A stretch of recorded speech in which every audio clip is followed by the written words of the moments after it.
everyone, welcome back to my channel. So today I'm sharing a very quick tutorial on my mini daisy template. I've actually had this template out for a while, but I completely forgot about the tutorial. And it's actually very easy, so I'm going to just jump right into it. There's really not a whole lot to say about it, but a tutorial is always helpful, which is why I'm doing it. So this is what the daisy looks like. So this is a mini daisy, and I'm putting a piece of black paper here so that it could show really easily. I have bright lights and a white table and a white daisy, so that's not really going to show very well without this black piece of paper. And I decided just to make them white rather than a different color. But there is just a few steps to making these, and this template itself is actually very easy. This is probably the only template where I've described in detail which sizes to use, how many, and it's very straightforward because there's really not a whole lot into it. I always think that you can tweak templates to however you want it, but this is pretty straightforward. So I made a ton of them, and I love them because they are so bright and cheery. They're easy to make. So this is something that I just think could be really easily done to accentuate anything you're already making. So I'm going to put these off to the side. You can see I have a whole little bin of them because that's what I am working on. I'm working on a project where I have many of these, just because they're just so bright and cheerful. So specifically for this template, all you need is 2 pieces of any size. And so generally I have whole sizes or 1/2 inch increments in my sizing chart, but you can literally do them any size that you want. You just need 2 pieces. And essentially what I do is I just overlap them like this, glue it together, and add some detail, add a center, and they're done. So for this template, it's super easy, as I've said, because all you need to do is have 2 pieces of any size.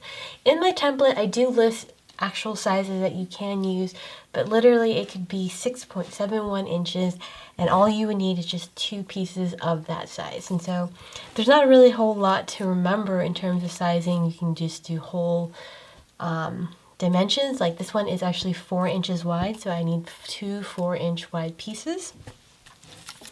And in terms of actually just prepping the petal, what I do is I just add a little bit of this little scoring to each of the petals. I do this by hand. You can adjust your Cricut, or I believe you can do it also with the Silhouette Cameo.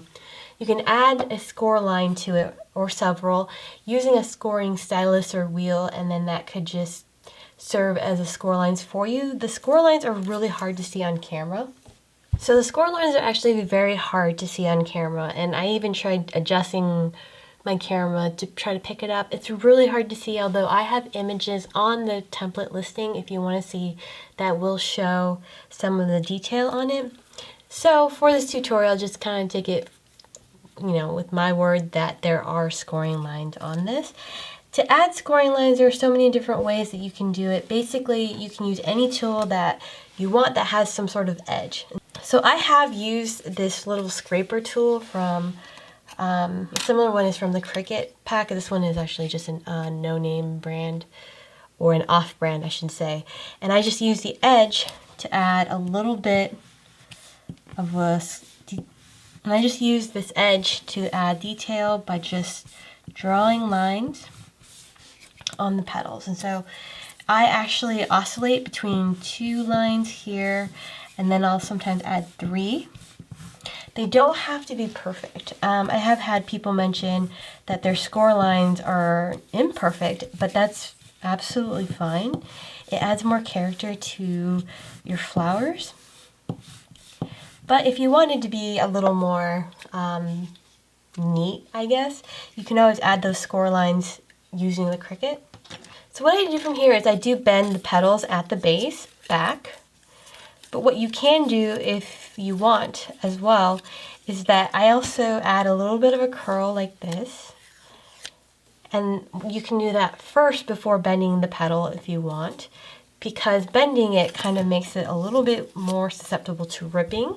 So if you wanted to, you could just curl first. And what I'm doing here is I'm not really pulling. I'm putting my thumb on the petal, and I have just a knitting needle underneath. And what I'm doing is I'm just lightly pulling the petal across. So I'm pulling the whole petal away from my thumb. I'm not pulling the petal away from the flower.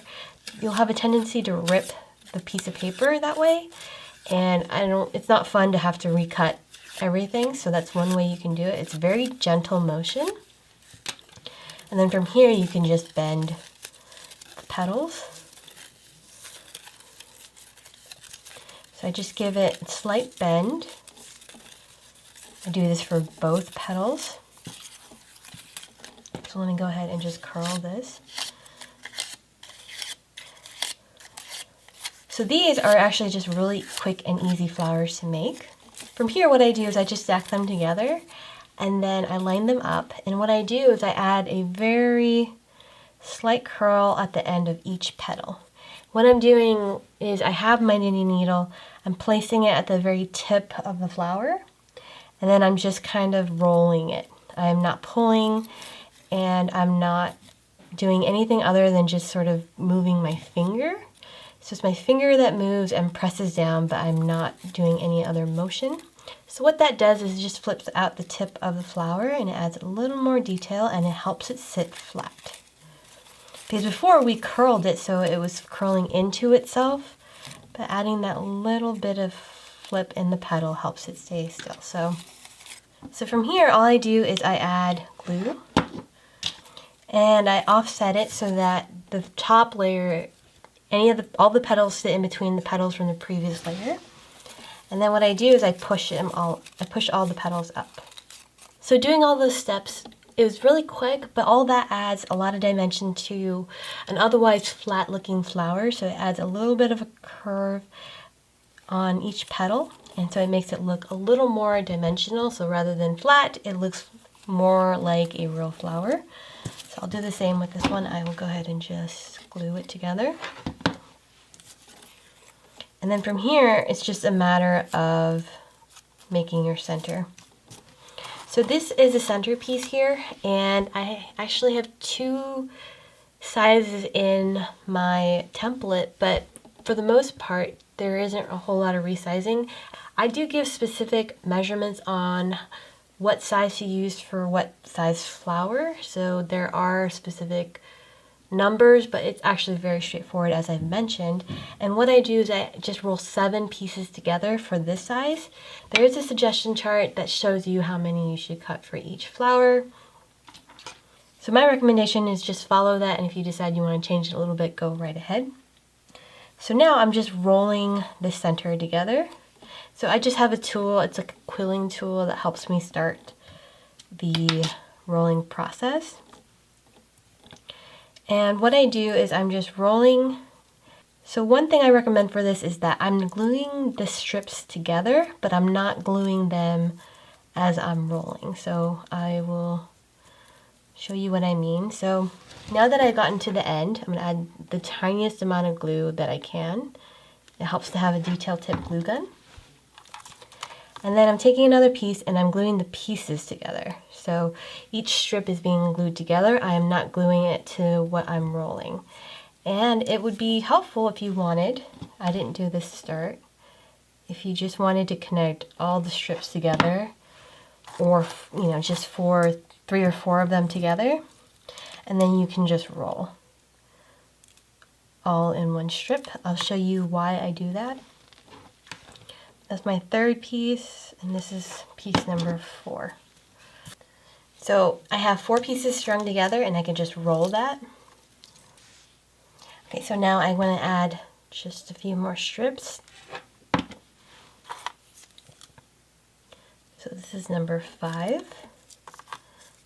And there is a reason why I don't want to glue the entire piece together.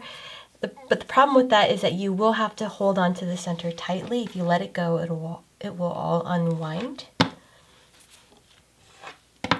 And then so one last piece here. So this is number 7. So this is where I finally glued the end of the strip to the actual center that I'm rolling. And just to make sure, I want to see if it fits right in the middle, and it does. So what I do from here is I first bend the edges of the center out, so it kind of looks like a sunflower almost. So I'm pushing just the edge pieces out. I'm flattening them kind of with my finger. So from here, what I want to do is I want to push the center so that it looks like a little bit of a dome. So you could do that with just your fingers and just pressing it in so it looks like a dome shape. I actually pushed it out a little bit too much. But if you want, if you have a metal ball stylus, that's something you can probably use to help push it out. If you had glued the strips as you were going to the center, it would be a little bit harder to do this because it wouldn't fan out like that. So that's why I recommend not doing that. And then you can just add some glue. I typically just do this, just add a little bit of glue and let that dry because then it'll hold the dome in place. And then what I do is I just add glue all around. I would typically wait for it to dry, but I don't think you want to watch glue dry.